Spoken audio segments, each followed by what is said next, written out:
Well, some outraged tonight over new efforts to bring more foreign nurses into the United States. New legislation in Congress would bring in as many as 50,000 nurses from cheap foreign labor markets. It's all happening as millions of Americans are unemployed and millions more being laid off. And thousands upon thousands of qualified applicants are being turned away from our nursing schools. Inez Foray joins me now with the story. Inez?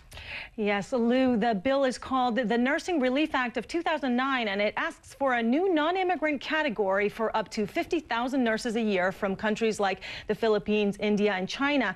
Now, the U.S. faces a shortage of nurses with more than 100,000 job openings, a number that could be 5 times higher by the year 2025. One of the bill's sponsors, Republican John Shadegg, told CNN, quote, "I would prefer to fill these vacancies with Americans. However, in the short run, these shortages far exceed the U.S. supply of registered nurses and nursing school candidates combined."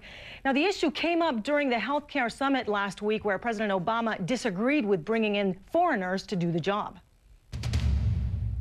The notion that we would have to import nurses makes absolutely no sense. We could be training nurses right here in the United States, and there are a lot of people who would love to be in that helping profession, and yet we just aren't providing the resources to get them trained. That's something that we've got to fix.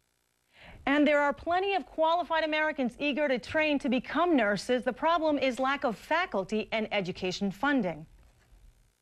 We documented last year that 50,000 qualified applications to schools in nursing were turned away. In fact, there's an application acceptance rate of less than half.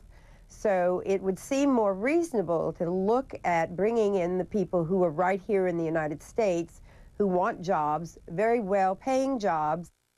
And the Nursing Association says that foreign nurses are often at the low end of the pay scale, but the average nursing salary is about $61,000 a year, a salary that plenty of Americans, Lou, would love to have. Yeah, and I think we have to be very, very straightforward here. The reason those foreign nurses are being brought in is not simply a shortage of American nurses. It is because we have not provided the resources to train those nurses. It is because hospitals and those hospital-owned, the companies that own those hospitals are bringing in the cheapest labor possible. They're trying to avoid paying that salary. It's the same reason that's behind the, all of the visa workers coming into this country. And people should be very honest about that. Now, this president knows that, and it's got to be stopped as a matter of public policy.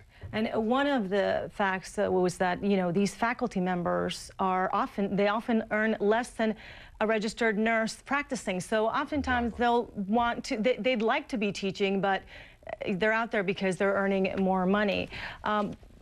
Yeah, one of the things is that in the budget, the 2010 budget plan, there's $330 million for addressing this nursing shortage. The nursing industry says that's great, but we need more. Absolutely, we need more, and we also need leadership from this president.